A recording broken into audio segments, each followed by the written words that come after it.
Hi, everyone. Welcome to Spirit Switchboard. I'm your host, Carrie Lynn Shellhorn, and you are listening to us live on the United Public Radio Network, the UFO Paranormal Radio Network, 105.3 and 107.7 FM out of New Orleans. It's been a week, folks. I don't know how you guys are doing, but it's been a week, and I feel like my brain and my mouth want to go in two different directions, and it might be painful for someone if I'm not careful. Aw, thanks, Laura Lee. I appreciate you, and thank you for taking that fast call today and keeping me a little bit grounded. And it's funny, I appreciate that you say that I look gorgeous, because to be honest with you, I thought, oh, I got this cute little haircut. Look how, and then, no, I feel like I got caught in a windstorm of some kind. It's not Sandra Bullock cute, how I thought it was looking. It looks more like I walked into a windstorm. Craziness. Thanks for being here, Contessa, Michelle. Thank you so much. And Michelle, I did receive your parcel. And to be honest, I stick all that stuff off to the side because I get so excited that people thought of me, but I wait until like my actual birthday so that I can open it up. So I have that kind of self-restraint. But if I had smelled chocolate, I might have cracked it open. But I've got it sitting there. Hi, Joanna. Thanks for being here. I'm just going to bring, I'm so grateful. I'm going to bring my guest out right away. Hi, James. Thanks for being here. My scheduled guest, due to health reasons, was not able to participate. So if you sign up for my newsletter and I send out, the upcoming guests that are going to be on Spirit Switchboard, we had a shift and change in plans because that's life, right? We got to be able to go with the flow. And stepping in is our wonderful network manager. She is co-producer and co-host of the Outer Realm, and you may know her from Canada's Most Haunted, my dear friend and colleague, Michelle Desrochers. Hi, everybody. Hello, Carrie Lynn. Hello. So, Michelle, right? I think that as we get older, we have so few surprises that happen in life that, when those little things come in the mail, I'm okay about waiting because, yeah. We just get so few, even babies. Like everybody finds out what they're having beforehand. So few people wait to see. I couldn't wait. I had to know right away, all three of them. Really? Oh my God. I'll tell you something, because I'm going to put it out there. Literally, I have without being graphic, exceptional bladder control. So they had students at the X-ray clinic when I was pregnant with my first child, my daughter, and they would give me videotape of the ultrasound. If I let the students practice on me, I could sit there I could just lay there for 3-4 hours. No problem with a full bladder. So that's first baby, though. That's first baby. Oh yeah. Was it still like that with number 3? No, they had no more students.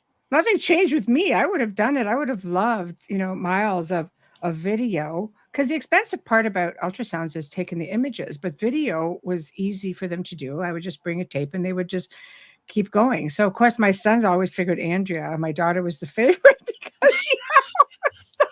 I'm like, no, I tried. So, I don't know. I just had my one girl. That's crazy.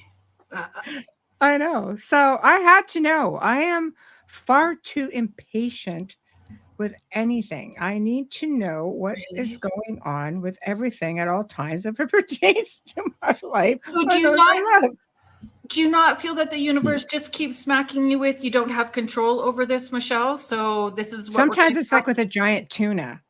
It's really, but I resist, and we know how that all works. When you resist the universe, right?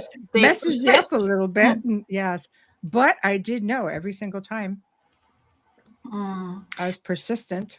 So my daughter will be 27 in August, and I was pregnant and delivering in New Brunswick with her, and they didn't tell us. They weren't allowed to tell us then. Right. Right. 30 ultrasounds with both boys. Oh, my See, goodness. Laura Lee gets it. Hello, Heidi. Thank you for being here. I didn't pregnant well. I just said it was parasites, and I had parasites, and it was not, there was nothing nice about it. Some good self-esteem for you kidlets. Parasites, seriously. Okay, so I mean, this is not exactly where I thought we were gonna roll, but like the conversation started, so we're just gonna keep rolling with it.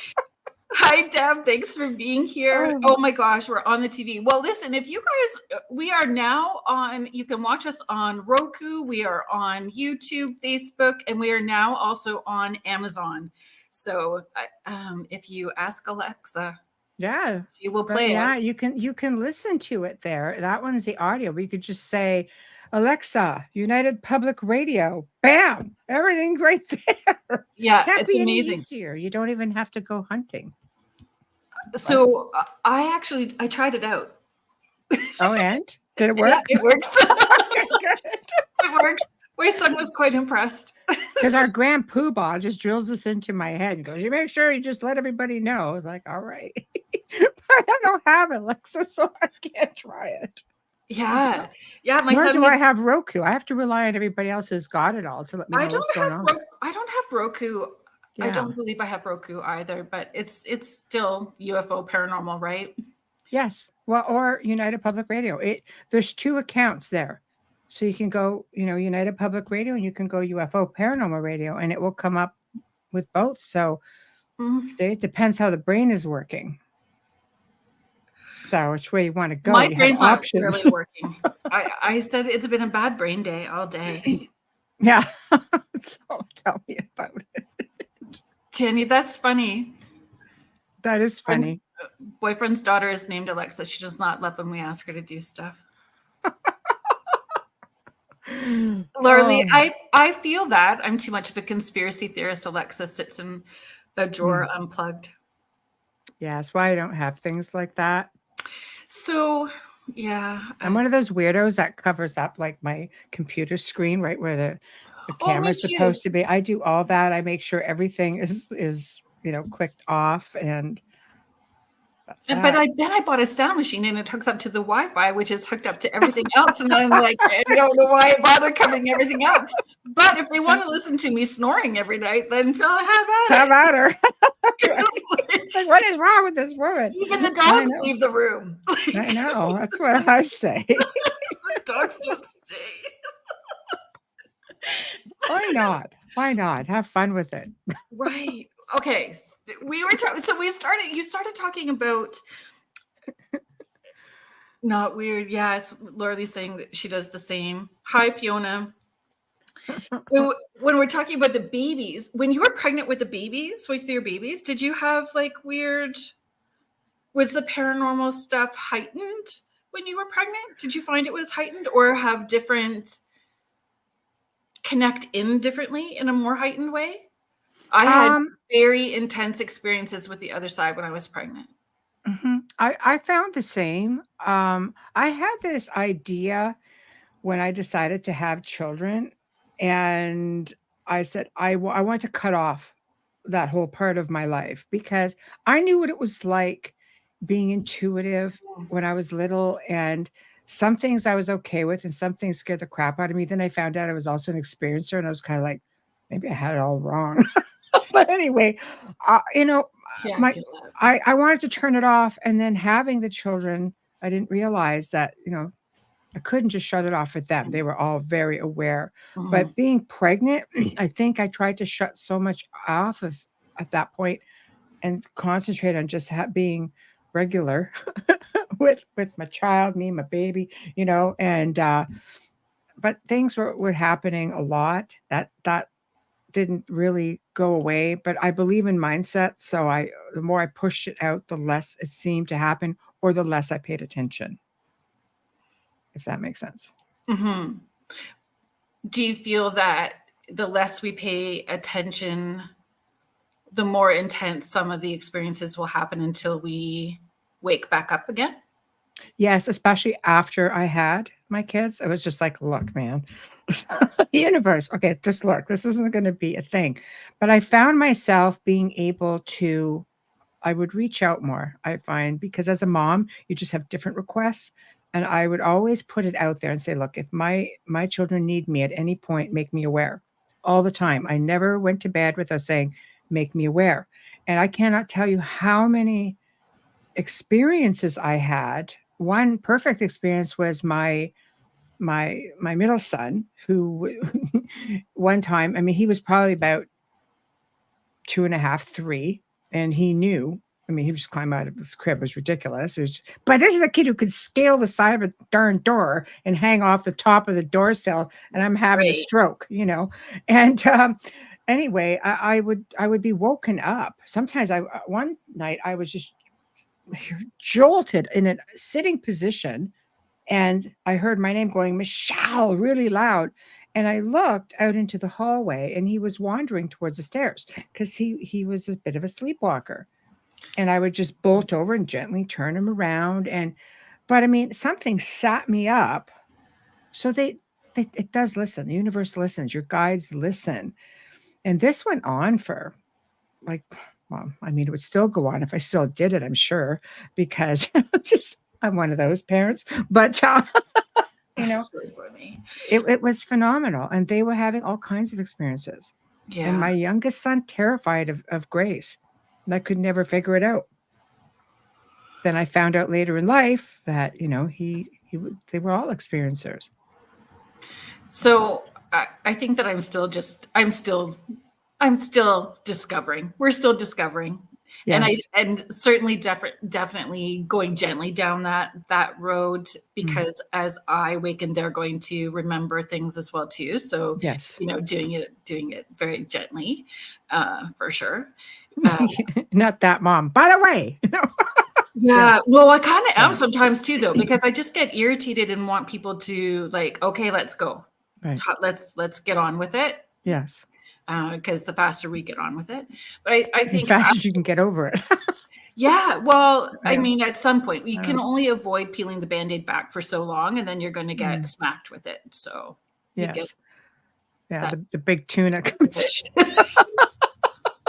the size of a darn car, makes a point. Yeah, Yeah, yeah. it was really tough, but that was his biggest fear. He would go every night before bed. I mean, it was kind of sad. I mean, he was like 4, 5, and upward, and he would just go around making sure all the doors and windows were locked. We're up on the second floor, and I'm thinking that's okay. I didn't understand quite. I'm like, what did you watch? Crazy episode of Creepy Canada or something? Because there was an episode with this really tall white in there and it looked menacing. And I remember him seeing it, and I was just like, wow. And then I went on to hear so many other experiences from them. So things were heightened in the house. There was no getting away from it as much as I wanted to shut it down. And my middle son would say things like, "Do you not see all these people in the house?" I'm thinking, if I was haunted, I would know. And it wasn't. He was just seeing dimensionally. He could Dimensionally. just, yeah, and he was just seeing people who were still alive, and he was just tapping in, and I'd be just like, "Hey, stop doing that stuff, because oh crud, I don't know what to do with it." I'm just, they're so different than Funny, eh? my abilities. I had that. So my youngest was very, very, very connected. And where I was originally going to go with this was my first experience with Mother Mary was Mm. during delivery. Like Wow. during delivery, she was right there. And it was such a profound experience for me during Mhm. that time period. And then because his heart rate, like he stopped, it was a whole lot, that Mhm. experience. But he was that kid that was always connected to the other side in a very big way, very early, that I didn't understand either. He used to put his hand up like this, like put his elbow up over his eyes. Mhm. And we have pictures. I have these beautiful pictures. Hi, Howie. Thanks for being here. Mhm. Um, that he was actually seeing spirits. And I didn't Yes. understand until he was vocal. And then it made me feel guilty because I knew what my abilities were, that I wasn't in that Do you space. feel like you should have known? For sure. For Yes. sure. Because I Yeah. used to cry when I was pregnant with him, going, he's going to only know me when I cry, because I had, like Yes. that whole sort of Yes. happening. So I Yes. Yes. find, like, once I stepped into doing it full time, there was more ease when I understood if I was taking accountability of who I am authentically, then everything ran smoothly in the house. So stepping into the intuitive stuff, stepping into all of this, gave them permission just to be who they were as well too, which was connecting with the other side. Gavin's experiences, he would say, like, he would do healing on my back, and I would ask him, how do you know what to do with this? And he'd roll his little eyes and go, I give it to Archangel Michael. Duh. All righty, dude. It's like, all right. What do you say to that? I don't know, but that was like, how come you chose me? What am I supposed to do with that? I know, but isn't it wonderful? Because it's like they can teach you. You think that you know all of this stuff, and out of the mouths of babes, as they say, because they experience things so differently, because they're so pure at that age. Your energy is just so pure.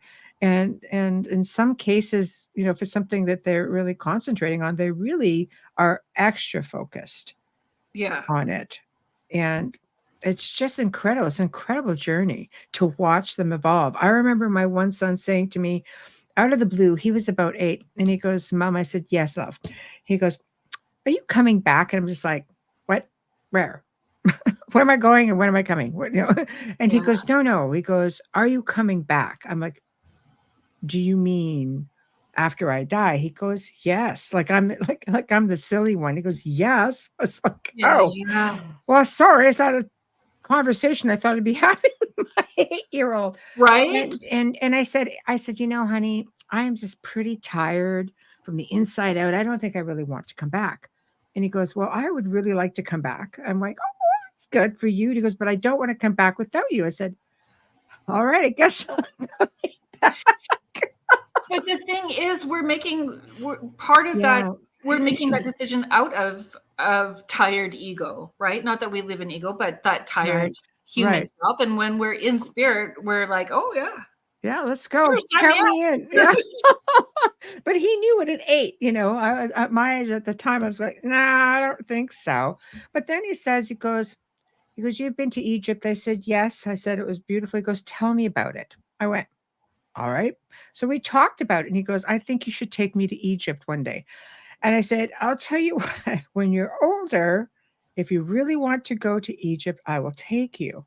We ended up in France and Scotland, and we didn't think it was Egypt, but But those were still chasing,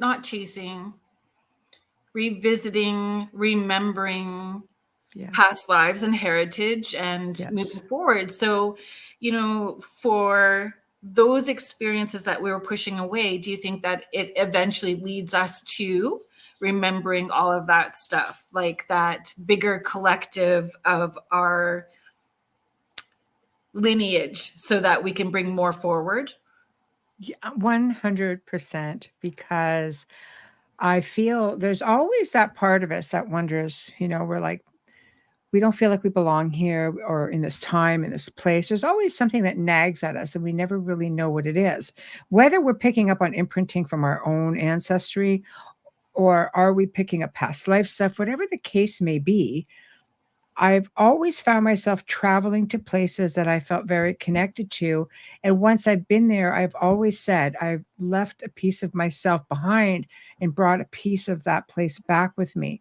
I'm very connected. I don't just travel to places that I don't have a connection to. And when I get there, I'm like, now I know why I feel like I should be here. But I mean, I believe also that the dead speak, obviously. And it was my grandfather, who'd been deceased for almost 30 years at the time, who got me on my path to part of my lineage. And the readings are always hysterical. I mean, I'd have friends that would just message, say, "Hey, who's this guy?" I'm going, "I don't know, my grandfather." Well, this is what he's saying. I'm like, oh, he would leave things on my PVR. And I would say, "Did you leave that on the PVR?" And go, "Well, now you get it." Where's the sarcasm coming from? It was like, okay, yes. But it wasn't until I started going further along that I realized this is what I was supposed to see. It was the easiest way, Right. to get my attention. And it really did put me on one heck of a path. And I still find that. And it's like you go even further back. I mean, you've Yeah. read with me many times. It's just like, okay, you need to do this, and your grandfather's saying this. I'm like, oh, and so you need to go to France. I'm going to Romania first.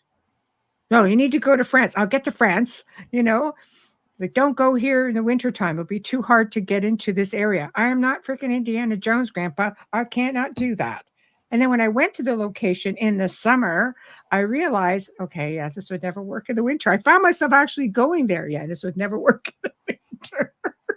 That's so you know, funny. it's I great though. I love it, Heidi, that that you're honoring that space and allowing those conversations to happen, or acknowledging that she's bringing up those past lives. And I agree with you, Laura Lee, about they're closer to the other side and have that remembrance as well too. And I feel for those parents that may resist wanting to have their own awakening. These kiddos come for that purpose, right? They come to help push that remembering.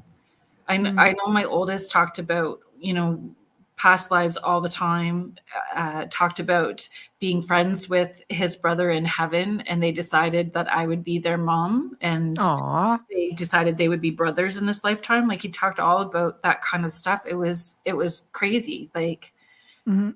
I don't But know. I think it's beautiful that you acknowledge it, and you have awareness. And do you feel how, like, it changes you when you have them say to you, "No, this time you're going to be our mom," for example, or "Last time I was this and you were this," and just kind Yeah, of like you realize how you travel around together in your yeah. soul circles and role play. It's fascinating. I found more of a struggle with my daughter, for sure. Mm, Like, because she wanted to mom and she wanted to parent and she wanted to be those different roles, right? yes, And yes. I'm And like, we're cutting energetic cords right now, because in this lifetime, I am the mother. I know it's hard because you do this. That's my daughter and I. We were opposite in another life, and she'll flat out. She says to me, "You have to cut the apron strings." I'm just like, "Okay," and then I'll get a call. You around? I need a ride over here, and blah blah blah. I'm just like, "What about those apron string things?" I know, it's crazy. Was I supposed to do that? Maybe you're the one that's supposed to do it. She was my mom in another life. So do you feel that the kids kind of go back into that sleepwalking state until, something else triggers them to reawaken in their own point in time? So they have a lesson or a contract with us to help us wake up, and then they're okay to kind of close off until it's their turn to wake up again? I think it depends on the child. I mean, my boys are totally different than my daughter. I think because my daughter was my mother in another life, it's really hard. Like, we butt heads, and she's very wise. She'll say things, and I look at her and say, that makes a lot of sense. Like, I will listen to what she has to say and eat more with ease than her listening to me. I don't ever like to be that person that said, "Well, I don't know, I did say," but she will acknowledge, "Oh, I should have listened to you." My Or daughter's worse, 33. Just like, well, I'm is really glad, because I don't want to be that guy. It's like, well, I did maybe mention, but just look at her and go, "Mm." So I think, depending on the personality, she's still finding her own way, and gets very when they get frustrated, they don't want to maybe lean on the spirituality side of thing. well, I think when we're frustrated, it's really hard for us. I know even for myself, when I get frustrated, there's a big reminder. Like I said, like when we were waiting to get the show started, I was so frustrated. I was having a day. I was so grateful Laura Lee was around. I did this blah, blah, blah, blah, blah, and then our internet went out. We were checking bell outages. There was no bell outages in our area, and then I was like, we're just gonna dial it in. We're just gonna dial it in. And then You're projecting. Mm. Psychokinesis, you're messing up your own electronics. Yes, I was. Yes, I was. Yes, I was. And then it kicked in, and it's just. I think that the universe gives us so many reminders about being awake and how much we are co-creating our experience in every single moment. We are co-creating our experience in every single moment, whether we want to admit it or not. Well, I think the old saying, you get out of life what you put into it. So if you're projecting out a certain vibration, you're going to have that return to you. In whatever the vibration. Not always great. No, it's not always great, but it's so much more magical when you understand your responsibility to yourself and the people around you, and taking ownership of what you're co-creating, right? And how quickly, like, you can get in that flow and what that feels like, and then when it goes sideways, how quickly you can get back on track. No, I agree. Yeah, it's a lot of work, though. People don't necessarily want to do the raw, gritty stuff. I don't think that some people don't acknowledge it. They don't acknowledge what's going on around them. I think we're kept so busy in life, whether it's through work or, you go to work, you pick up the kids, you end up, you have dance class, soccer, homework. Some people work second jobs. Some people are just so hyper busy. I'm always hyper busy, and I know better. And sometimes things will happen, and I'll just sit there and say, I should have seen that coming. It's like a Mack truck heading my way. It's like, oh, this one's going to hurt. And I should have known better, right? And so, but people who really don't understand the whole cycle, it's really hard. Do you feel everyone is meant to remember in this lifetime? I do. And I do think that we are meant to remember. I think the universe leaves a lot of signs, such as synchronicities, that you see signs all the time, but people fail to recognize the signs. I think we get a lot of hints as well. I think it's a cruel joke that so many people are we born not being allowed to remember? Or do you think, this is a question for you, or do you think that because children are intuitive, they see everything, they know they're little psychics, much like animals, Do you think, at what age do you think it just goes away and we have no recollection? And why aren't we allowed to come in with everything?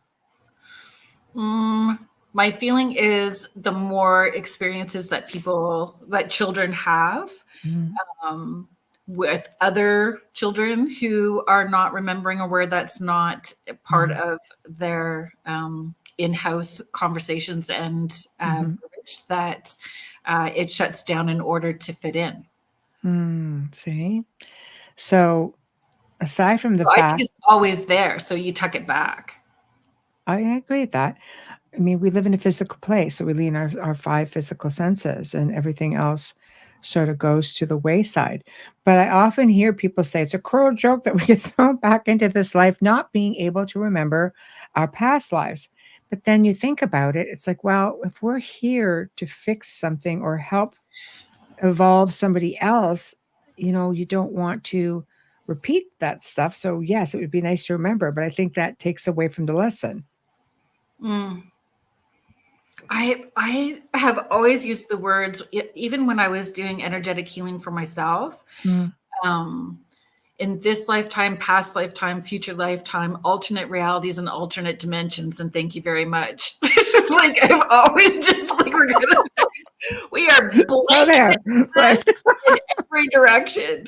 Right. Or like into that dimension where like I have a partner who does this for me. Right.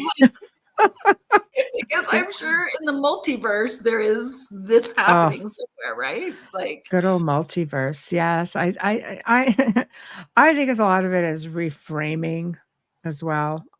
You know, I don't know. I do a lot of planetary energy work and things like that, and working with other individuals who do this sort of thing. And it's interesting to see, like, people don't realize vibration frequency, how real it is. We will go into any area around the world. You can, you tap into it and you mhm. can realign some of the energy, whether it's ley lines, vortices, vortexes, portals, whether it's just clearing the heaviness of time, maybe history, just starting fresh. Then you tap into it like a month later or a couple weeks later, and you see things flowing nicely, and you can see the people in the area, and you feel the energy is so uplifting. It just makes you realize how people, how we affect one another, and Oh yeah.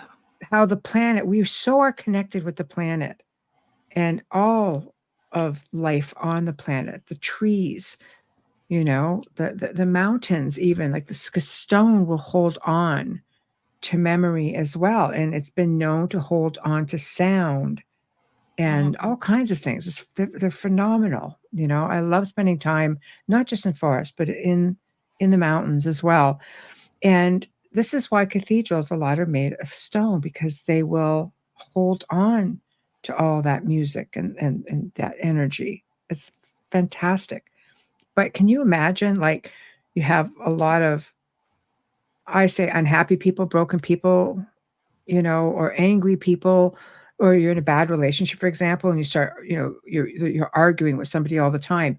I feel it's so important to cleanse your space in one form Oh or yeah. another, whatever works for you, because then you walk into that room again, let's say an hour later, wonder why maybe you're feeling a little bit foul. It's like, well, you just had a major blowout about, an hour ago. You may want to just find a way to cleanse that and ground yourself, because it is all about vibration and frequency. And the balance of it, the reciprocity of it. If we're taking something, then what are we giving back into it? Right. Like, Right. so Right. that it doesn't get unbalanced at the same time. Right. When I It's ran true. the kids groups, when like the intuitive heart-centered kids groups, when my kids were small, we would take a ball of yarn, and uh, the little kiddos would hold the end and then toss the ball to somebody else.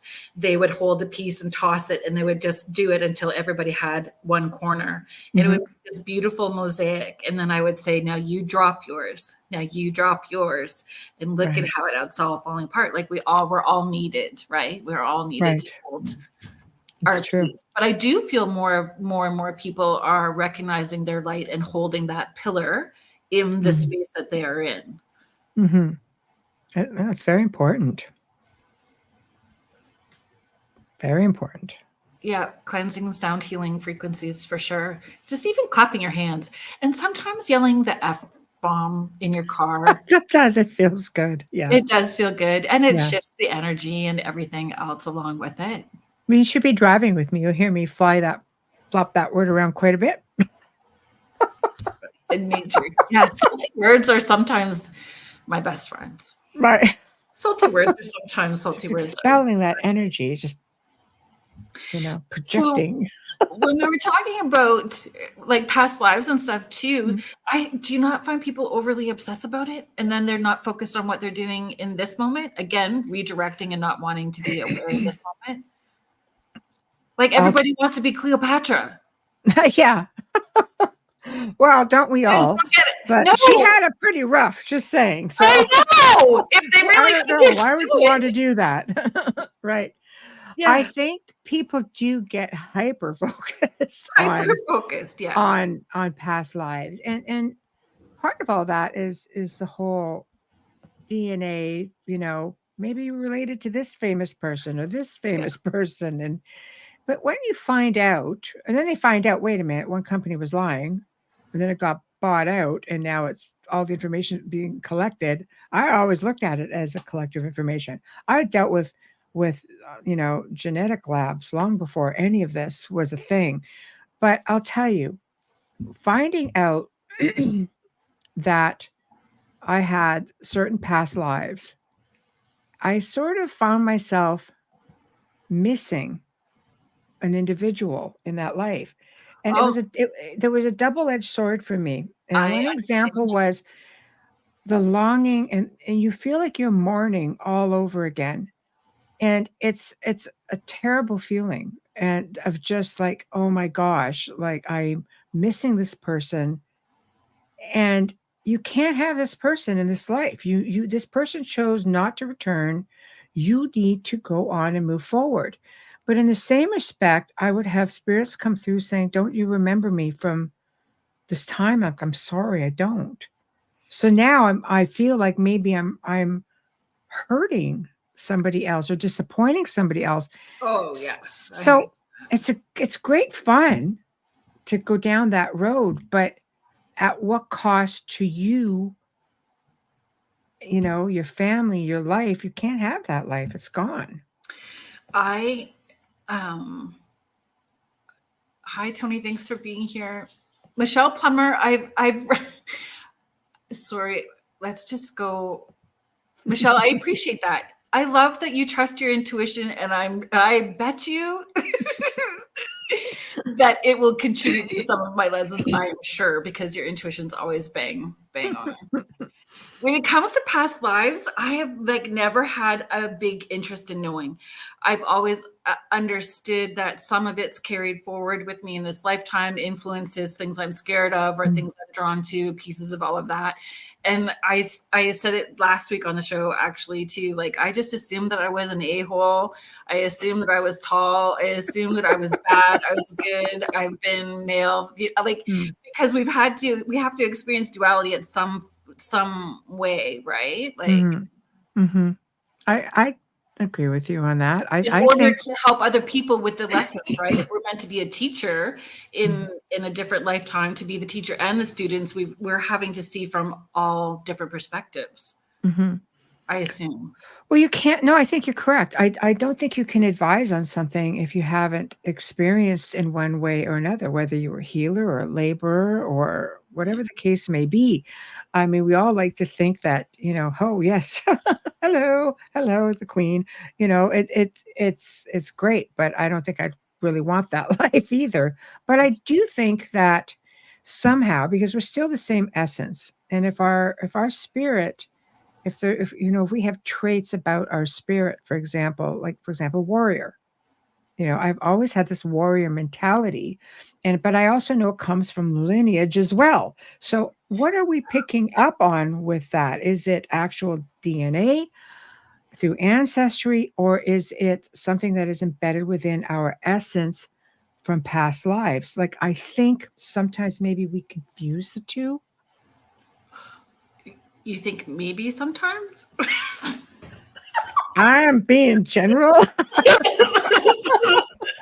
but I think it happens a lot. I feel like I'm an a-hole sometimes, because people will say to me, I had this reading and they said I've had so many past lives and I was connected here and here and here, and I go, that's awesome. I don't know how to respond to it. And I know that I get super socially awkward. That's brilliant. Or the same as spirit guides, or naming them, or how many. People have told me I have 19 angels around me all the time. I'm like, that's fabulous. But I just don't see that concept as maybe you did in that moment when you had that. Right. Yeah. Exchange. Yeah. But it's always ebbing and flowing depending on what your current experience is and what you're doing next, right? It's every time you come to a crossword and you make a decision, everything changes. It is not going to stay in that one fixed position. No, it is very difficult, because knowing a past life that I had, and it was made known to me that this individual would come forward, and did in a visitation. And it was so real that I could see myself on the outside looking in to the connection of the two of us standing side by side. I woke up in tears, and I realized at that point, and I think so did this individual, who Mm. just went, all he basically said was, "Don't forget me." I'm like, "Oh, God, never, never." And what do you mean? Like, where are you going again? But I realized at that point that it was bad for me. Yeah. And I So couldn't let go of that tie.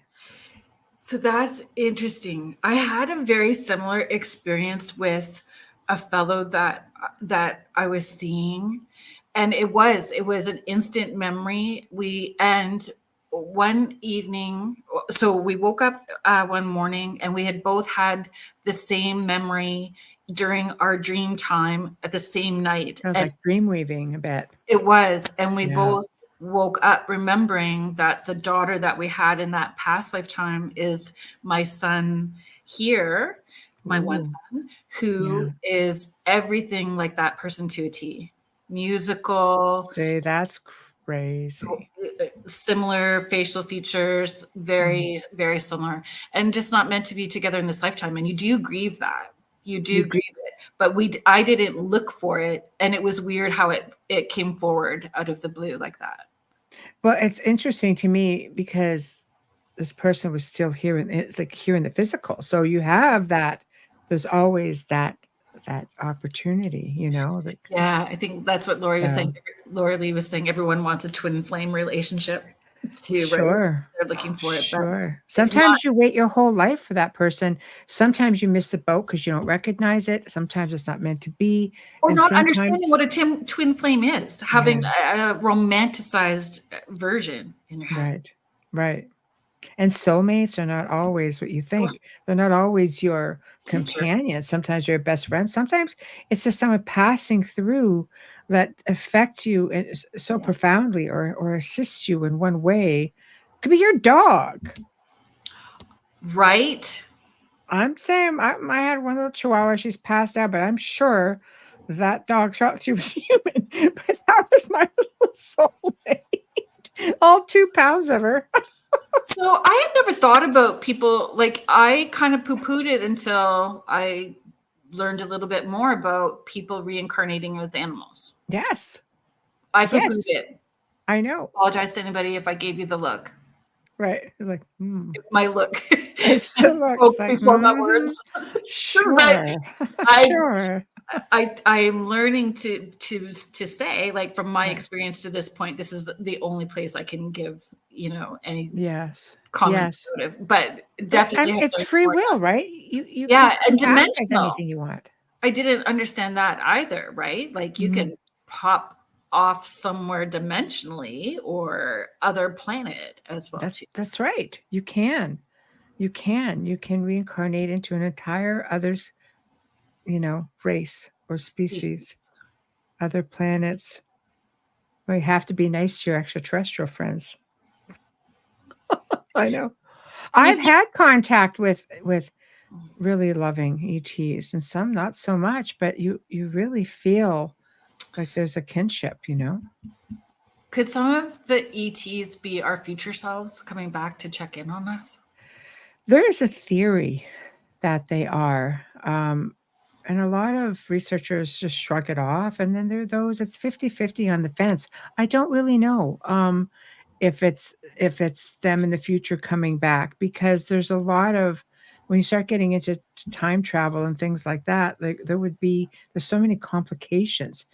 But, yeah, you look at Nikola Tesla who mastered it. It's time travel. So, I don't know. I just know that the ones that I've had communication with, for the most part, there have been 1 or 2 who have just been so nurturing and just so comforting. Then you have those who just watch you and lurk, and you're just like, "God, get out of my room." So no different than any other, like humans, Right? like they're Yeah, well, some that I don't mean feel comfy in our personal space. They're breathing down your back in the grocery aisle, and you're asking them to like back up. this is my space. You're in it. Yes. I know, I know. I don't know. But no, it is like that. I think that's part of the whole thing with people who are abductees. They're just like, "Well, I wake up and they're there in my space." I'm like, "Yeah, it's uncomfortable. It's just like you're lurking. Get out." Like it's just intrusion. It is. Let's say you were sitting, on a beach somewhere, and then you look and you see this incredible individual. Sometimes, it's like having angelic experiences. Sometimes they come in human form as well, or little Have you fur had babies with no wings, so you just don't know, but they're really little angels. Oh, yeah. Have you had many angel experiences? Yes, Yeah. I've had great It's angelic powerful. experiences. I tell They people, you are. need to be careful if you're asking for Archangel Mike, like any of those archangels, or like it's powerhouse and it's life They altering. are. You need to be ready for it. Absolutely. And yes, I mean, just in working, they've been incredible experiences. But just, I've always had certain angelics that I like to deal with, and not just through work, but just in everyday life. And Mhm. I truly believe that they have come forward on so many levels. It's awesome, because those are the ones I would speak to. Make me aware if my children need me. That they do. So, The littlest things, they move you out of the way. When you're getting too close to something that you shouldn't be, moving people out of your way. It's mm, not always your guides. Sometimes you just have these incredible beings, and you just catch a glimpse of a wisp. Do I believe they're all winged beings? I think that's a religious sort of projection that many of us, or people of faith, but would recognize. But I believe it's they come in many forms. oh, yeah, I've had that experience because I had one that felt kind of scary at the beginning, Yeah. and I was like, "Oh, this isn't working." Right. This isn't working for me. I'm holding Yeah. my breath, and so if you hold your breath, you're not relaxing, and you can't do the work when you're like that, right? So I was Yes. like, please reshape. You're like that little child. Hold my breath and not talk till I get my way. Yeah, I know. I need to not feel scared by this how you're presenting, and then it shifted Hmm. into Right. presented in a different way. Right. Yeah. I don't know. At I the time, I believe. didn't feel like I was being like a temper tantrum child. I thought I was No, being no, quite I'm holding my proactive breath. with I know. I know. I know. I think there are many incredible beings out there that do a lot of interesting. They assist you on so many different levels. I've had great and dimensionally and angelic. alternate realities. Yes, Hmm. yes, and I believe that you get the good, you get the bad. I've had experiences with horrific entities.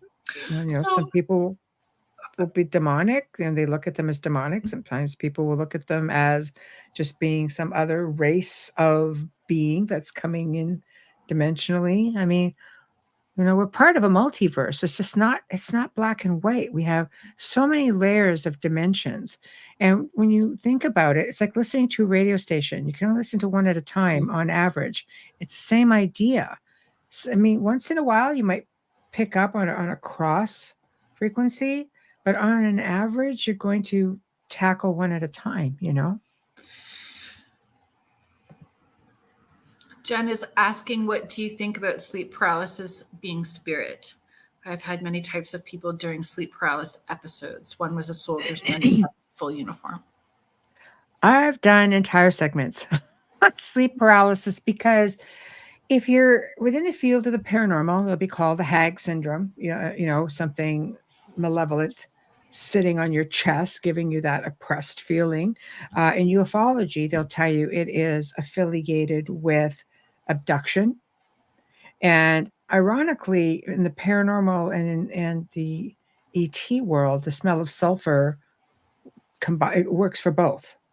So people say I smelled sulfur during this extraterrestrial experience. And so you see, like they really do blend. I've done shows on the connections between the paranormal and ET contact as well. So definitely a thing. Then there are logical reasons for it also. It's happened to me twice in my entire life. The first time it happened was in the middle. Well, no, actually, it was late at night, and I woke up.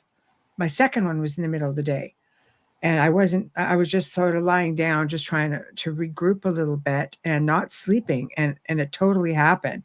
And the first time, it just woke me up out of a dead sleep. My eyes opened and I'm looking, I couldn't move. But they say if you can even move one little digit a little bit, you'll bring yourself out of it. And I had a clock on that projected onto the ceiling, and I knew it was over. I was like that for over a minute, and I just looked at it, and in my mind, I'm like, "There's not enough room in here for both of us, and I'm not the one leaving." I just got really mad. The And, warrior spirit that you've brought forward. oh yeah, right. I'm gonna kick all your asses. But anyway, I forced myself with everything that I had, which is why I truly believe with the mindset, it works. I forced myself to sit up, and then it totally I came out of it. But there was a scientist, I think in Montreal actually, who was researching sleep paralysis. And with, because they say this is a natural thing for people of certain ages and such. And he had a feeling of an alien abduction when he was researching and he went to bed. It happened to him and he swore he saw Grace. And it changed him. So as far as spirits and stuff, yeah, I completely believe that we're, freezing the physical, I don't think is really that hard. But I believe we are powerful enough to do it to ourselves as well. Yeah, I think so too. Yeah. And I feel it's the fear part, right? In remembering all the bits and pieces, why we tuck it away and close it up, and we try not to go back I there. went after it. I went after it because it had never happened to me before. I mean, I would have gone after it too. Because I don't. No, I wanted to know more about it. Lots of people don't want to remember anything, so they just tuck all It's frightening, and you feel so vulnerable. The second time, like I said, when it happened, it was the middle of the day, and I had been researching paranormal stuff. I mean, I've always worked more malevolent things because I had the mindset to do it. I could just do it, and I spent a lot of time working with families, educating families. Not so much, hey, this is my thing. It just seemed to be something I was drawn to do. Do you not feel that's lineage too, though? 100%. Well, you know my lineage. So yes, a part of it. I find it easy to do. I don't have a problem with it. So, but that's when it happened to me. I was working with a family in a really bad way. And then it happened in the middle of the day. And it was literally within a couple of hours of my delving into it. So one of the things, because this has been a week, it's actually been a couple of weeks, to be honest with you. And I just needed tonight to not be overly intense for sure. So I was so grateful that you agreed to come on. And I was overthinking it a little bit, as I do with every week. And this was a question that I wrote, which I think kind of like where we're at. I wrote like, we lose our fear. The more that we do this work and the more experiences have, we really don't get, like, I don't feel scared of things. No. No. But we have respect for it. Do you know what I mean? You have to be humble. Yes, very much so. So that being said, have you ever come across something dimensional or cryptid that you were potentially leery of at the beginning, but after having the connection, we're like, okay, that wasn't, I maneuvered through that not so badly. And is there one that you haven't connected with yet, but know of that you just don't want to? That would be a no-go. Try to avoid it. Oh boy. I've had things materialize in front of me. And I didn't really feel overly uncomfortable. I'm a weirdo like that. I have no explanation for it because I was just like a teenager at the time going, oh, there you are. Yeah. There you are. I think the thing that would unnerve me, I have this thing about, wolf people. People call or dog men. Not so sure. That's so funny. I wrote dog man down with a question. See? Because I love wolves, but they're really highly aggressive, and anything I've read about them, They're really highly aggressive. And I'm Highly. not so sure I would want to be on the receiving end of that. Like we have local legends not far from here about that, and where people have come forward and said, "Oh no, I got chased by one." And I'm like, I've had people send me pictures, and I'm just like, see, right there, I think I would have an issue. I have worked with families who have experienced them, and they're really again aggressive. But when it comes to what the part where you say, the more you do it, like I think back in the day, I went from being a little bit cheeky to Mm. being forcefully humbled. Mm. And then I came through again and went, you know what? I don't really give an F, and I'm in charge. I mean, I've had things come into my space when I'm ready to go to a location. I had something doing the tapping thing on my bedside table one afternoon, and I'm in the ensuite and I could hear it, and I just won't give it to them. So I walked through, didn't think twice about it, grabbed my purse, and I said, "I'll see you in an hour, mister." I grabbed my purse and kept going. I think that's the best I could come up with. But you know what? I just don't do it. Yeah. Yeah. So I'm such a believer in mind over matter and mindset, and how we perceive things and how we deal with it. And I truly believe we are more in control than we give ourselves credit for. And extending that out, Laura Lee is a host here on the UPRN network. She has the Angel Rock on Monday evenings and the Thing at the Foot of the Bed with David Hansel on Thursday evenings. Mm-hmm.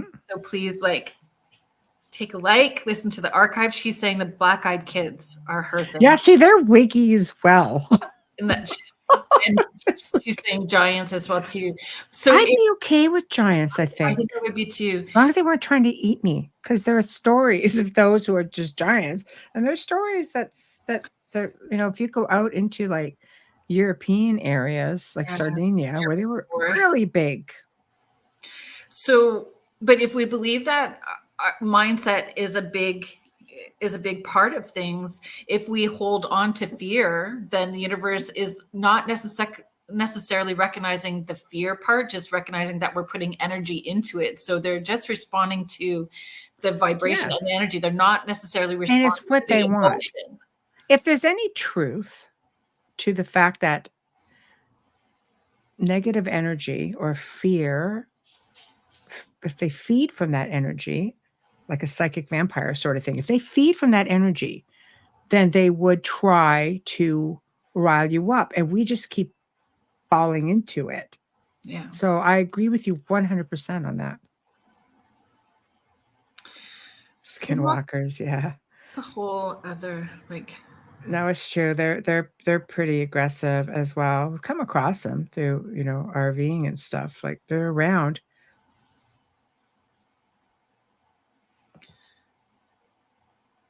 Heidi's sharing, I was cleansing one time and it kept going out. Then I swear knocked out of my head. I ended up throwing water on it. I can't think out loud. I have all night. I have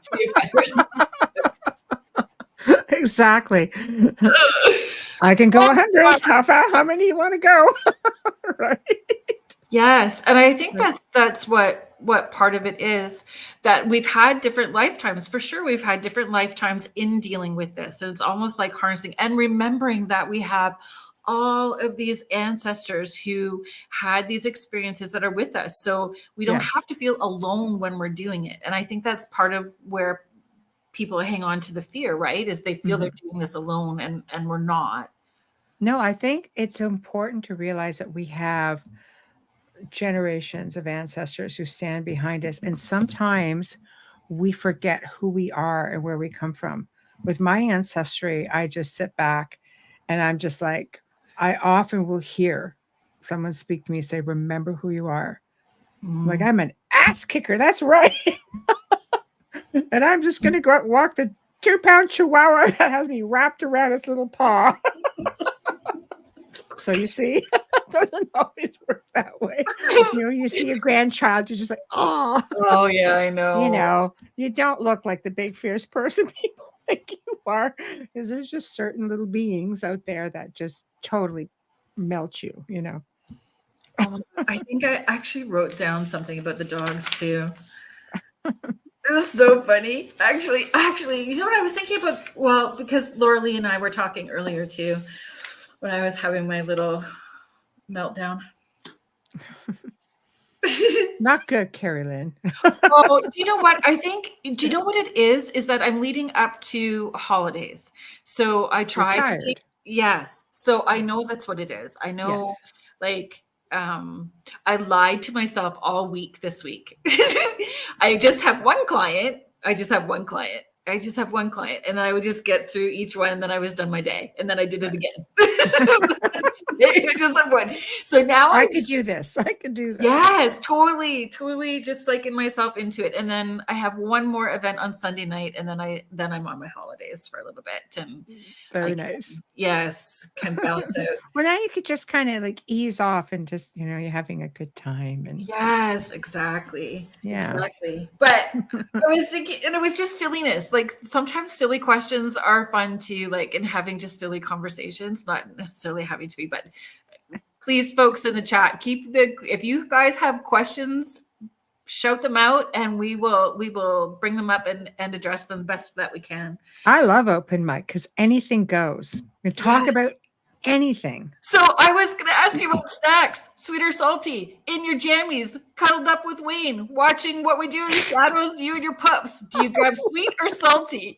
What's the go-to snack? Sweet or salty? Both. I have to have both. Do If you I have really? chocolate, I want a chip too. Me Yes. too. I'm Yeah, it has to aware. be sweet. And even if I make popcorn, I'll stick Smarties in the bag. Yes, thank you. Yes. You have to have a balance, yin and yang. Sweet and salty. I'm salty enough. I need something sweet. So, but you're probably not. Do you not? I feel because the more that we do this work, the more we have to have those boundaries with people, right? So I have to remind myself when I'm saying no to something that is just good practice. So it's good practice having these boundaries, and it's good practice having these sort of like uncomfortable conversations, right? That we have to have with people as well too, having uncomfortable conversations. But it can be exhausting at the same time. And I'm not a nag, and neither are you. and I'm not really salty, and either are you. I'm pretty salty. No, I'm not. I'm what we not. do. Yeah, I think it's boundaries are important. I think for anything in life or anyone. But I find in our field of work that it's been in my experiences, and I'm sure it's the same with you because you delve so deep into people's lives. But for me, when I'm helping people who feel they are in detrimental danger, they've got things going on that, I mean, let's face it, that you don't know what to do with it. It's like I'm not a doctor. I'm not going to self-diagnose myself. I'm not a mechanic. I'm not going to try to fix my own car, you know. So there are things that people have basic understanding of life, and when it's something outside the box, like what do we do with this? So you become a bit of a I guess a life jacket, you know. They hang on. They're afraid to let go. They need, you know, they need to know you're there. I've been on call for people for the last 2 decades, like almost 24/7.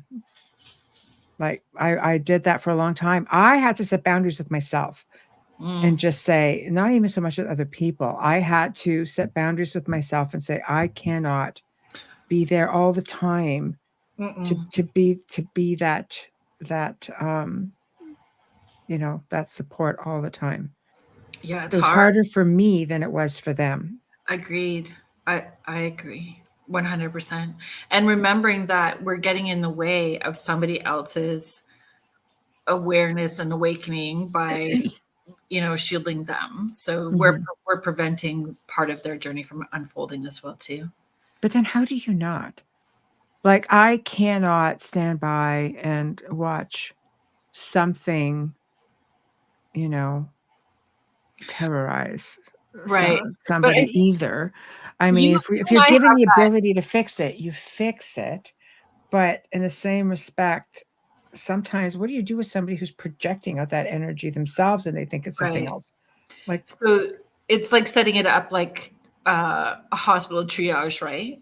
yes, pretty much. Children and animals. First, I know it's true. It's true. Yeah, you Yeah. do. With an elderly and Prioritize and yes, yes, because not everything gets through. I remember Wayne telling me a story when he was when we had like the manor, and I hadn't sold the house in Burlington yet, and he was calling and calling and calling. Shit was going down. He didn't know. Like, I mean, he's talked about this story, on television and stuff like that, and he kept trying to call me. My phone never rang. I never got messages, and it wasn't until the next morning all this bing, bing, bing, bing, bing, bing, bing, bing. I'm like, what the heck happened? And I messaged.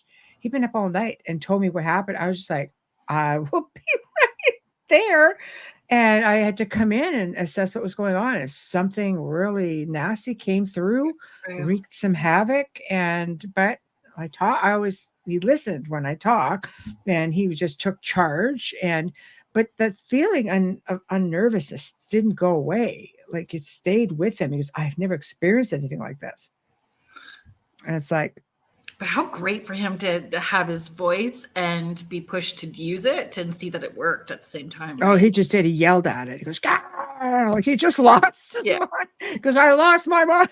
Like, well, Yeah. good. That's Yeah. what needs to happen. Heidi is just asking, have either of you had experiences with huge orbs, possibly elementals? Last Feb, I saw one next to the house rotating. I see them in the 100-year-old trees recently. One went in the front door. Oh, yeah. You go first. I actually had an elderly friend of mine who started off as someone who needed help. And it was approached to me by his assistant, who said he's not from here. And if he dies, the world will lose a gift. I kind of went, okay. I'm one of the, sure. There's a lot of gifted people out here. Working with him over the course of the last 5 years, I realized he's not from here. And he's done planetary stuff and he basically, what convinced me before I get to the orb thing was I was working with a family at the time, and he goes, and it was from Dover. And he goes, what problem are you having with Dover? I never mentioned that. I'm like, what do you mean? He goes, you know how to do this. Why are you struggling? I'm like, oh, it's this ley line thing, see? And I'm trying to jump around it because he's an elderly guy. He's been doing this a long time. He goes, I'll move the line. Well, you can do that. He goes, yeah, give me a minute. And a minute, no less. I'm just going, oh, okay. Sure. He did. It's just like a fraction of a push, just barely a nudge. And he goes, you'll find what you're looking for in the northeast corner. There it was. And the client messaged me right away and said, I don't know what just happened, but this thing is outside. She's also very gifted. She goes, this thing has just got popped outside and it is not very happy. Somebody bagged this thing, right? Just like, so he got my attention, taught me how to work with elementals. And, they apparently will go down to the roots of the trees at a certain time of year, and then they come back up. And he calls them divas, and I would laugh. Well, why do you call them divas? He goes, because they are. They're temperamental little things, and they'll get very annoyed, and they'll get really peeved off and cause all kinds of havoc, like start fires, like do all kinds of things depending on the element. But when we realized that they wanted the trees to be happy, like if you have, for example, things lurking around in the forest, bad energy, it would make them mad. But if you go in, if you do light work and you light up the trees from the roots up, all of a sudden everything is tickety-boo and people are happy. Well, they're happy. And he had a bad elemental problem. And then because he couldn't project light. So in doing so, his entire property got transformed and he never had a problem with them again. I don't know. Is there something to it? I don't have elemental problems at all. And I don't have elemental problems either. Yeah, working with them after that with a new technique, never had issues. And orbs. I think orbs are funny things. Orbs can be many logical things. Orbs can be spirits. Orbs have been seen around Bigfoot and certain cryptids. Orbs have been seen around extraterrestrials and UFOs. Orbs are, I believe, just forms of energy that I believe we can project them, really. So I was going to ask, do you not feel that Yes. we could project them as Yes. well too? Yes. So I think somehow they're just a manifestation of frequency, maybe. Interesting. If you guys are just joining us, thank you so much for being here. Thanks for being part of the show. You are listening to Spirit Switchboard. I'm your host, Carrie Lynn Shellhorn, and you are listening to us live on the United Public Radio Network and the UFO Paranormal Radio Network, 105.3 and 107.7 FM out of New Orleans. Today's guest is Michelle Desrochers, our network manager, co-producer, co-host of the Outer Realm. So thank you so much for being here. Oh, I love being here. It's just always so much fun sitting across from you. Heidi is just sharing. I've always thought the bright orbs in the back were fairies. I have gifted to the land. And Heidi, that's brilliant because I believe that that's so important, right? If it's that give and take, and I find elementals for sure show up where there's stewardship of the land happening and the resources when there's that respect is there. Well, think about what they are. Yeah. They are of the environment in one form or another. And I think respect always has to be given. And Because they can be nasty. Oh, they can be nasty. They would cause all kinds of issues for my elderly friend and people I've worked with. I'm just like, okay, we'll just get a shaman in there to deal with it. And it just never seemed to work for very long. And I realized that we had to work on a different level, that we couldn't just go in on a physical level and change things. We had to go in energy form to connect with them, at least in the cases that I have come across. Doesn't mean it's always the fact, but it seems to work the best and the fastest. That makes so much. I had a weird experience, powerful experience with elementals, with fairies, and I was driving in Guelph, and this elemental popped up and hit me right in my heart space. Ooh. And dragged me. And I had to pull over because I started crying, but I went down a tree. She took me down this tree and she's like, you need to remember home. Ah. So she gave me her name and then I knew who I was working with. And then it was a totally different thing, but I never thought about it because I'm having this aha moment as we're talking. So I appreciate that I learn from you all the time. Oh, thank you. Same. About lighting up the roots from the roots up. Yes. Like I understood what I needed to do, but I was never shown that part. So that makes so much more sense. Putting all well, it's the heart of the tree. It's the heart of the tree, and it's so connected to the earth. It's what gives it life. Well, and I knew because I've always learned, when people do that meditation with see yourself as a tree and the roots coming down at the bottom of feet, going into earth. Yeah. But I've always saw somebody else said spiral. Heidi, I think that you said spiral. Yeah, spiral up a tree. So I was shown in how I teach people to ground really quickly is envision that spiral coming out of the bottom of your foot, going down and then back up. And it's like that instant we're there. I do something similar. I tell people to ground by sitting and once you're used to it, you can do it lying down any way you want, but sitting down with your feet flat on the ground, you picture the roots going through your crown chakra and anchoring out your feet to the ground. When it works, you go to get up and you can't at first. Yes. Right? So it's the same thing. Then you have your white spiral that goes around. Then I go a step further with a projection of light and reflection. I put I say envision mirrors, but it's really reflection of light that goes outward. This way, negativity will usually see itself and repel. Right. And we have grounded people working like this, and they're just like, I don't know what it is. I says, it gets uncomfortable because sometimes people draw away from you and you start to lose people in your life or friends. And you're like, well, I don't know what happened. I don't know if I like this technique. I'm like, it's just people seeing their own negativity, maybe for that moment. Maybe they're having a bad day. It's not you. Yeah. But when you really master it, again, it's frequency, vibration, light. It's all that is. But Yeah. I say mirrors because people can't work with reflection. They don't understand the reflection part, but they Bubble. understand mirrors. Yeah, Bubble. they do. I'd like Right. bubble up, shields up, rubber Bubble bubble, up. slime, let Yeah. it be. Yeah, I love it. I love Mirrors it. facing out.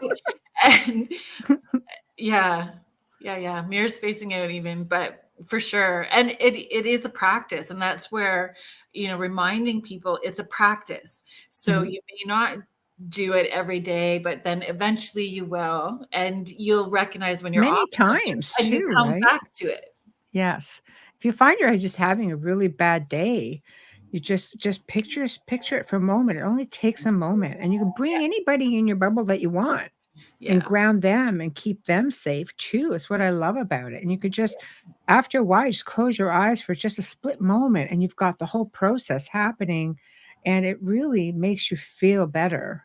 Yeah, I agree, Heidi. And doing it in public and doing that bubble is how I teach everybody. Like, if you're wanting to connect in with your spirit guides, you do exactly what you just expressed and shared, and then ask them to step into that bubble and connect their heart space to yours and yours to theirs. And you'll start to understand that you don't need to have labels for everything, freaking That's people. You do that's not need right. to have labels. You'll just That's right. know because of the vibration That's right. That's right. what you're It's just tapping just into. do it. Just do it. Hmm. It can be done with a mere thought. It's just so easy. Hmm. And that's what's so good about it, because it becomes second nature. Hmm. And grounding underneath, like your house, like grounding the energy within a house, and learning that you can extend and do that as well too. Mhm. Yes. No, Jen, I think it's important, especially if you have quartz or running water under the house. In Canada, you get a lot of that. uh, true. Important. Right. Jackie is just sharing, I'm so grateful to hearing about offering light to the roots of the trees. That seems so loving. I love my trees and so grateful for their support. Hug a tree. And then give something to the tree. That's If you're, right. yeah, if you're, But you can exchange your energy. You're giving exactly, of yourself, and they're giving to you.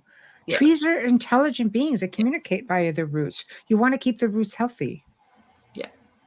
Michelle is saying ground each meditation always. Yes, I'm a firm believer in grounding before you meditate. I just think because we're opening ourselves up, that we should protect ourselves as well. But I also believe that people, we have baggage. Life is hard for a lot of people, and grounding keeps keeps you from projecting your energy as much, and it keeps people from putting their energy onto you or taking your energy.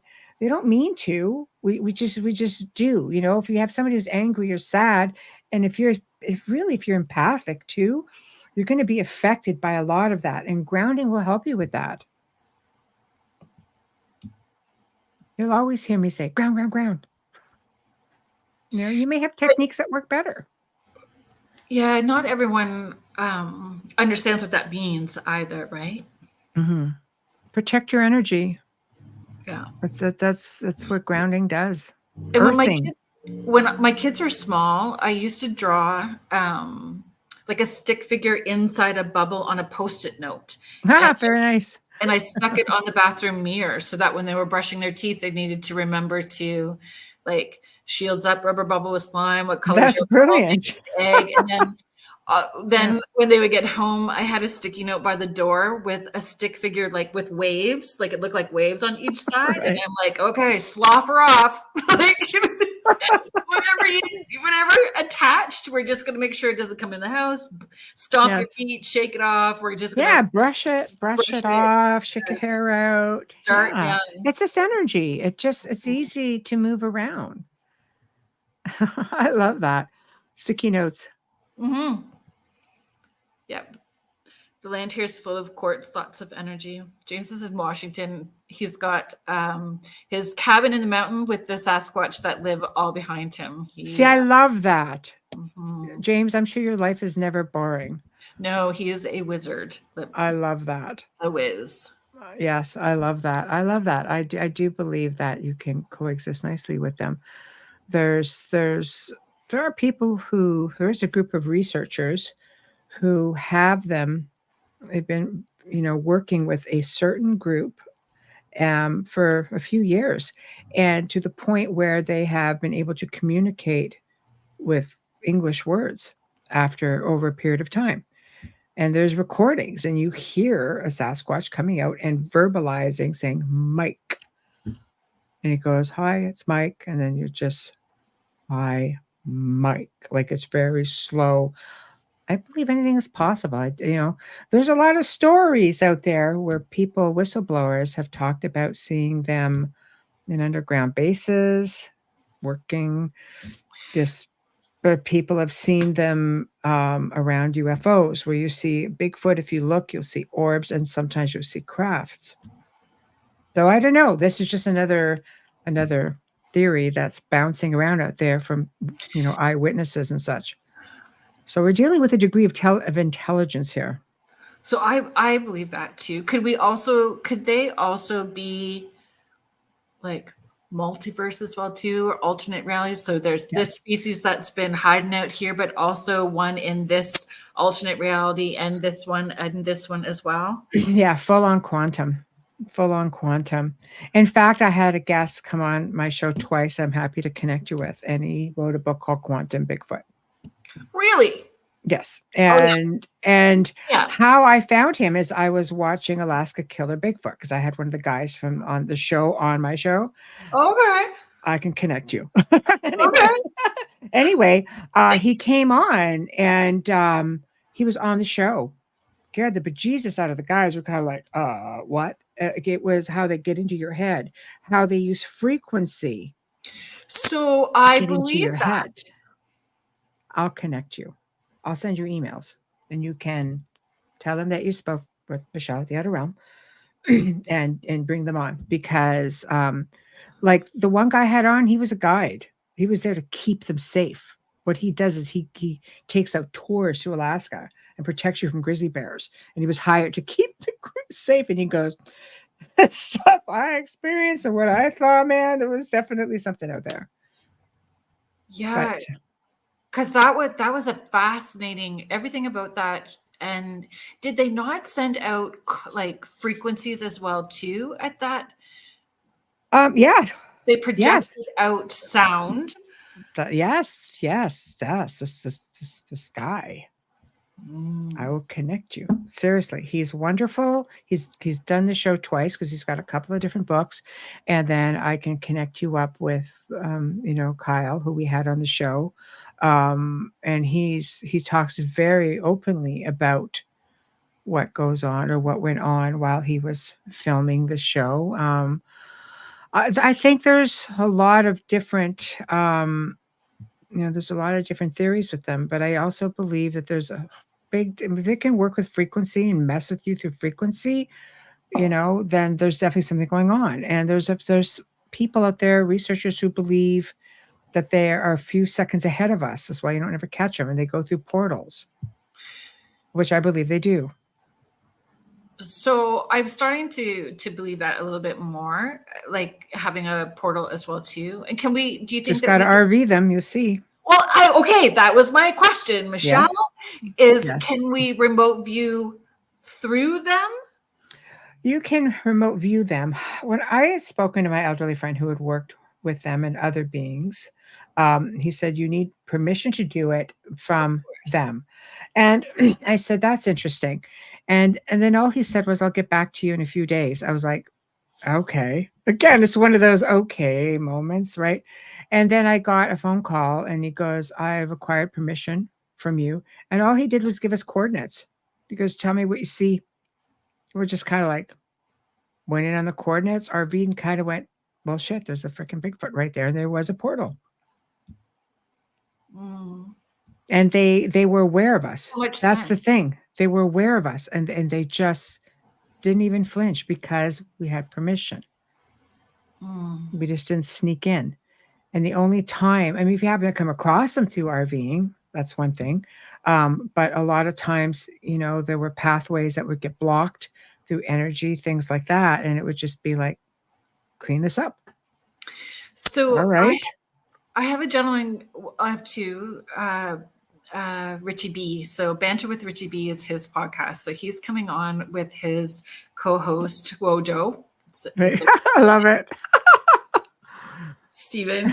So the two of them are coming on, and his property he has made his first cast. He's got all kinds of stuff going on his property that's very magical. So he just real time takes everybody out and has these like things happening and is having more and more interaction. And that's something that he has said, that he believes that, he was drawn there, invited by them, and they are having this agreement because they both given permission. So Yes. getting the evidence that he is, and it's just changed his life. And he's a riot. So guys, August 16th. I see. I love that because it shows you that it can be done. I mean, you look at certain parts of the United States, it's illegal to kill them. You would be charged with murder if you killed one. And you know that when Mount St. Helens erupted, that there were military helicopters seen carrying them out on ropes. Yeah, yeah. There were 2 or 3 of them, helicopters that went by, and they had these slumped over. Do I have to deep dive to find those videos? Yeah, I'm just saying. And interestingly enough, there was somebody who was in my chat room one night. We were talking about that. She goes, "Oh yeah, I worked in the, I guess, emergency field, 911, whatever the case was. I can't remember during that time. And yeah, there was talk of that." I was like, "See, thank you for that validation." Well, and I like that. I mean, we're saving everybody.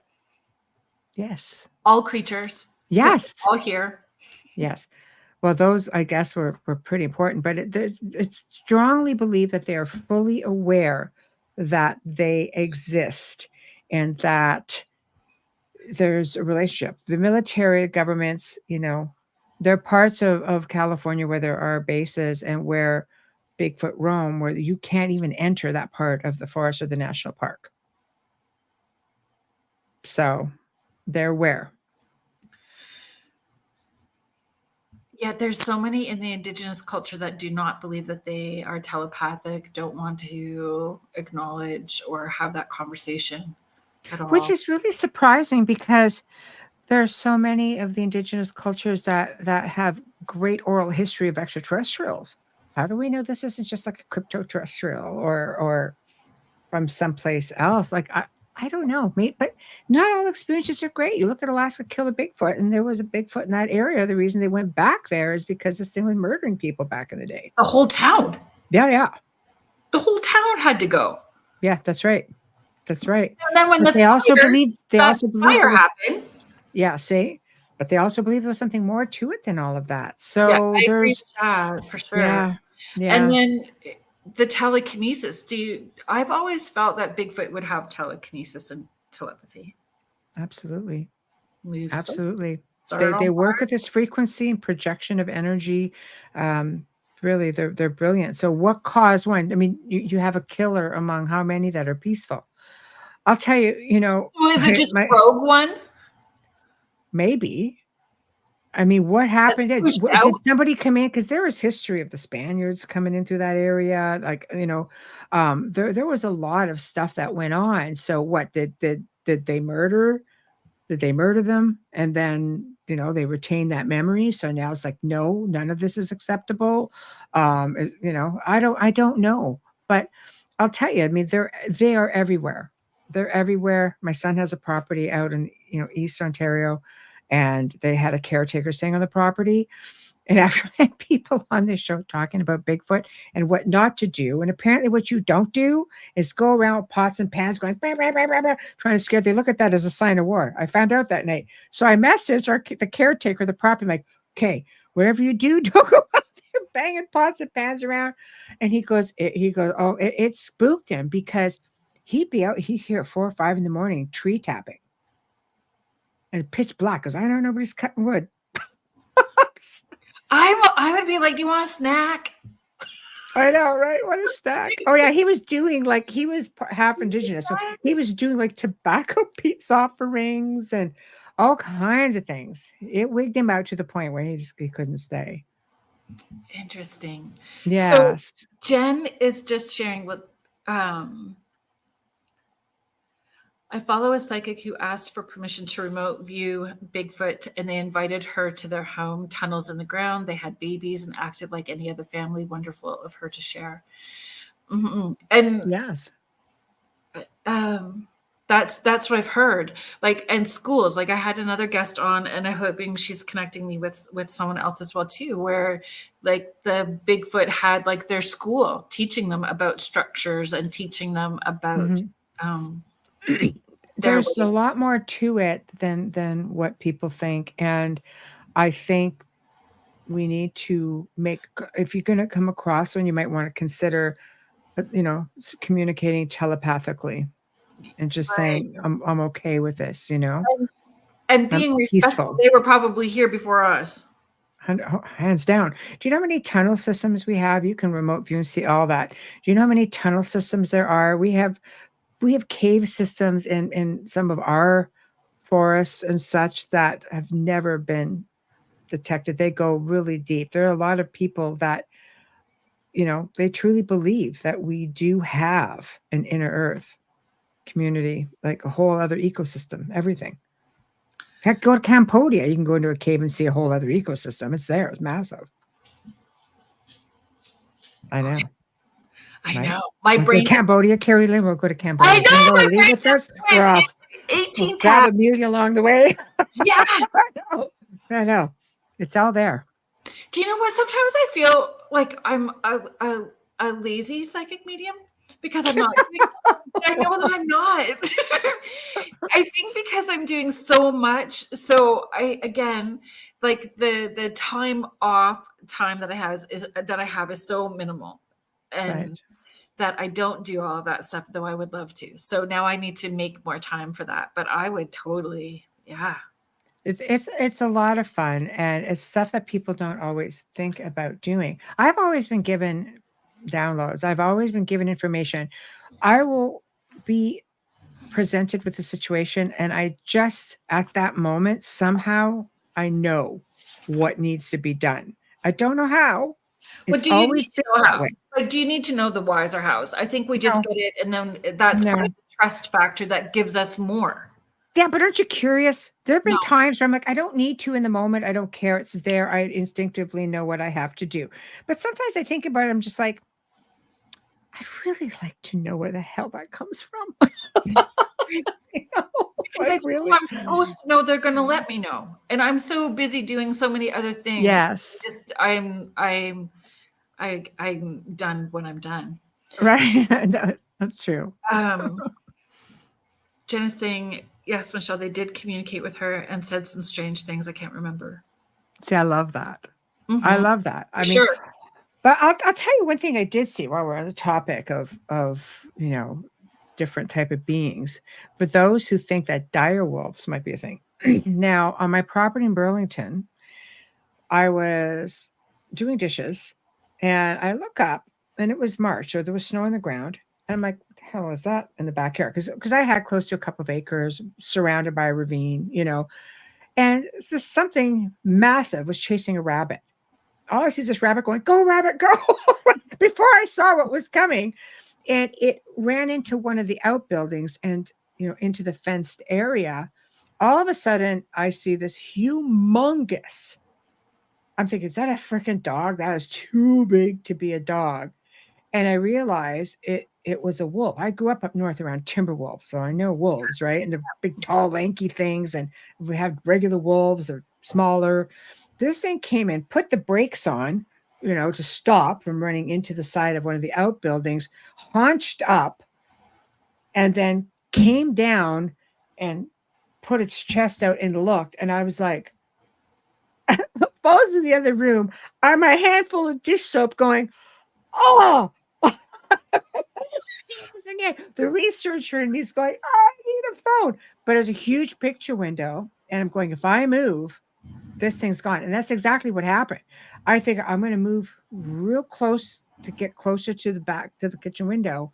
And I looked and it swung around and it was gone.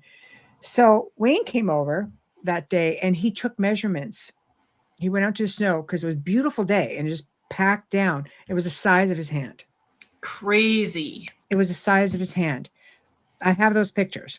He put his hand next to the print. And I'm just thinking, that is insane. So I don't know. Yeah, I think that I'm ready to, like, my kids are older. Like, I don't have to be responsible. I'm like single parent with them forever. I'm ready for more of the crazy stuff to happen now. Right. I don't think I could have done it before. I mean, not that I didn't have crazy things before, but definitely not like that. It's different, I think, when your kids are smaller too. You go on a high alert, like I'll kill you all. Come into my house. But everybody leaves the nest, and then all of a sudden you can relax a little bit, or your stress levels on a whole other level with them. Like because you can't protect them the same way. They don't live with you, right?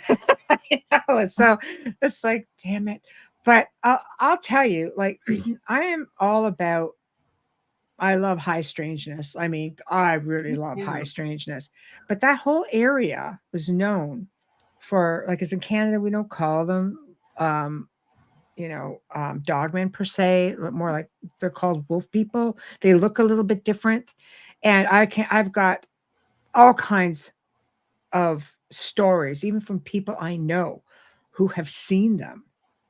And really not very far, like a stone's throw away from the property.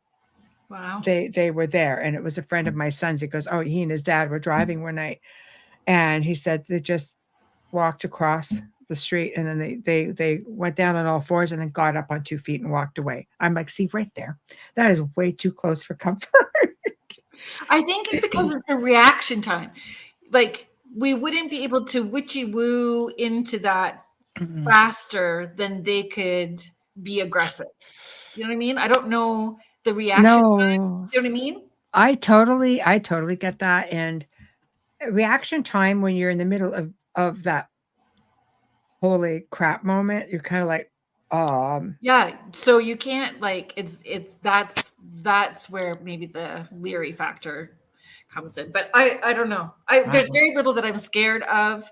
I think definitely had a lot of weird experiences with the kids when they were smaller and as teenagers for sure, but more allowing myself to have those opportunities and tapping in differently now and remembering things now that they're older for sure. I think it's great because now you get to share in their experiences as well. Yeah, for sure. The next generation. I know our grandbabies.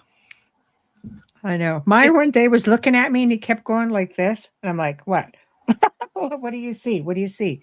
And ended up being a spirit man who just wandered in on the property. And he was looking at me. He's kind of going like that. And I'm just like, oh, be coming near the grandbaby. That's going to be it. I'll get you. I'll kill you twice. Right? Yeah. But my daughter's like, grab the salt. She's just like grab the salt. Little Dean Winchester. Little Lily Winchester. I swear that I keep saying they need to redo that whole show and let me, and in a female version, and let that could be fun. Oh yeah, are you kidding? You I'm a baconator girl. Give me my hamburger and pie. And pie. No problem. I'm binge watching it again. Supernatural. I am. So terrible. Back to season 1. It just makes me laugh though, but you realize how much you miss. It does, but it's still fun too. I right, Laura Lee. I think we all love supernatural. That's true. Apparently, there's supernatural tarot cards too, or oracle cards. Supernatural tarot cards. What don't they have supernatural now? They went 15 seasons for a reason. Oh, I know. I know. I It's love it. I love it. Crowley. I think Crowley was my favorite character, to be honest with you, though. Oh, he was always a riot.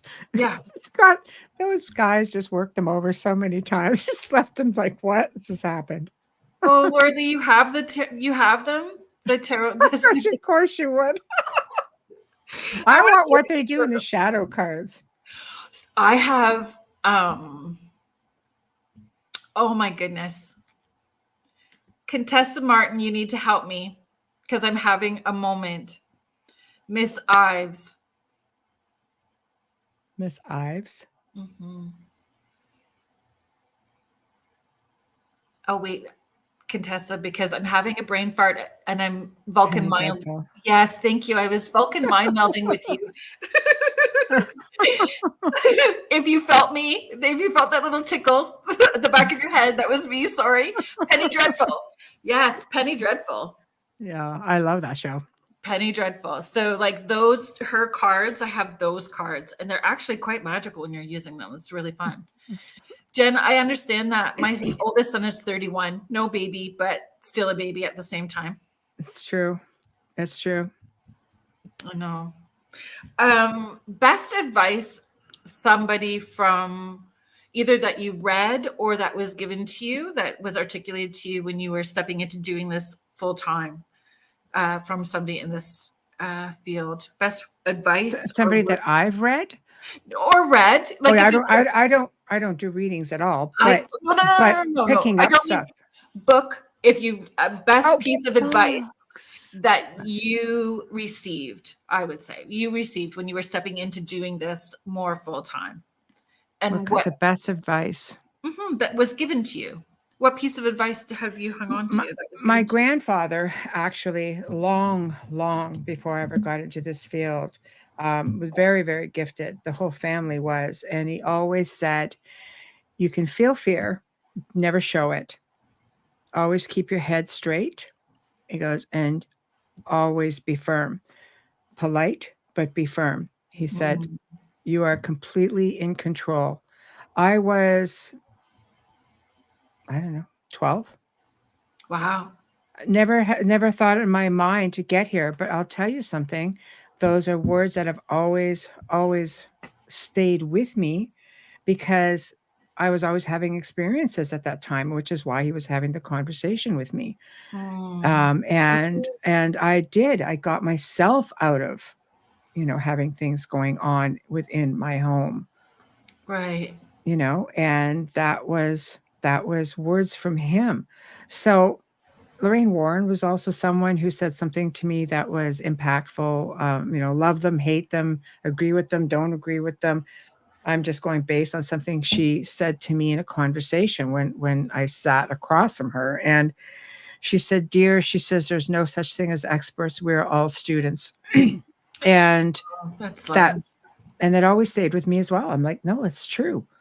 She said, "Learn something new every day." And I reiterate that. I don't know enough about everything that they've done. I've never followed every case. I've never, like most people, I think we knew Amityville and Enfield was as good as it got. I can tell you that her family's always treated me with a lot of respect. And, but I just don't follow it all, especially anymore. I don't follow it all. It's just like, it's just a evolved out of conversation. it. I did. I was just saying last night, when I had Morgan Knudsen on, who's just lovely. And I said, I don't have as many shows on the paranormal anymore. Not because I'm not interested, but I've spent 2 decades in the field. I have researched everything I've wanted to research. I still work with people on a regular basis. But I think we all get to that point when you realize, for me, there's a saying that says, once you realize you're an experiencer and that paranormal is only a part of being an experiencer, you kind of, it takes a little bit of a backseat, and you realize just how much bigger the picture is becoming. And now I've see, you realize you're into quantum physics, you realize you are into multiple dimensions Yeah. and oh my God, it's just multiverses, and you really just start to look beyond it. So last night for me was going back to my roots a bit, and you know where we ended up? Talking about consciousness. Right over. Yeah. Much bigger. I don't feel like we can. I feel that we're not allowed to know everything until after we die. I think that pieces are always going to be held back so we can have that Mhm. when we transition, when we lose the meat suit. I agree with you. I think we have to awaken. If we haven't, we have to find that one thing that can awaken us. Sometimes it's just listening to an interview like this, or seeing something, an image or a word or a song, whatever the case may be. We have to have that awareness, and it's part of our evolution. We have to evolve. Then we get to, all of a sudden, we break free beyond this while we're still in it. And the hope that, for many people, it's having to have trauma or an experience that makes them stop in their tracks, right? So Yes. sometimes it has to happen repeatedly, but it's nicer if you could do it gently. Yeah. I'm Gentle always is I'm nice. always about with grace and ease, and thank you very much. With grace and ease. Gentle is nice. I like gentle. Yes. Yes. With grace and ease, for sure. Yes. This was fun. Thank you so much. Oh, it was a pleasure. Thank you for having me on. It's always so much fun. Where can people find you? Got anything coming up? Doing anything? Well, There's a MichelleDesrochers.com. new show too coming on before me next week, folks. Oh, there is. Yes. Father Sean Witherington's paranormal ministry. He's been on for a few years, and we snagged him. And you guys will know him from Eli Roth's Legion of Exorcists. And he's just such a nice guy. He's Yeah. just a sweet person, and he's just very gentle as well. So he's going to be on the hour before you, Yeah. 5 p.m. Eastern. 5 p.m. Father Sean, yes. And Yes, yes. he agreed to come on Spirit Switchboard, so he'll be on September 20th as well too. So Excellent. that's brilliant. So you guys tune in at 5 p.m. Eastern next week with Father Sean. That would be great as well too. And Yes. next week, you guys had a little snippet of him at the beginning. I have Ed Odell from the Rift Nation. They were in effect coming on. So, and I'm sorry, I kind of hijacked that with Father Sean. MichelleDesrochers.com. That's okay. Yeah, or tune in on Wednesday and Thursday nights, 9 p.m. Eastern, for the Outer Realm with myself and my bubbly little compadre, Amelia Pisano. And yeah, there's miles and miles of archives to check out as well. And great guests. I mean, we're pretty much booked into the end of the year, with a few little spots open. We'll have some favorites coming back, and we're bringing back some of the original people. Because when our large YouTube got popped off, I lost about 150 archives.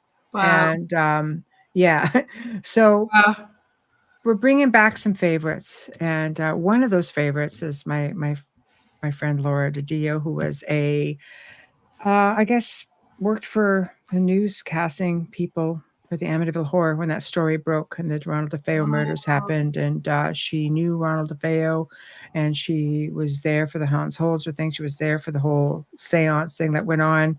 She still knows the Let's Boys, and she's got a lot of insight into it. So she's going to come back and talk about that too in September. So we're bringing back some personal favorites, and we've got a lot of new faces as well.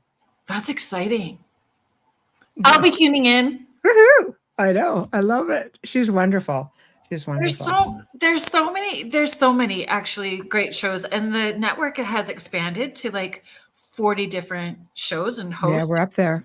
And in different genres too, not all high strangeness and paranormal either. Nope. During the day, you're looking at, business. We're looking at authors. Fika with Vicky is all interviewing different types of authors. We've got psychology.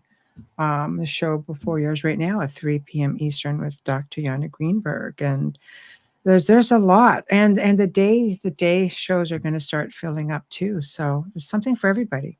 There's something you guys want to see, or you think you have something to contribute, and maybe you can do an hour here and there, and you want to talk about it. Well, just message me. Michelle Desrochers, Michelle Desrochers contact at gmail.com. Nice and easy. But the high strangeness is best. I kind of agree. It is. I love it. I love it too. I'm highly strange. Right? Yeah. So if anyone is interested, it is just carrieLynnShellorn.com. You guys can check out where I'm going to be, what events are coming up. I will be in Thunder Bay, Northern Ontario in October. And I have a few tickets left for the event that I'm doing in St. Thomas at the Princess Ave Playhouse. It's an old church that's a theater. It is the third time that I've been there, and I love it. It's just got that vibe, when you go in. That's St. Thomas too, though. It's crazy. I've done work in St. Thomas. It's high vibrations.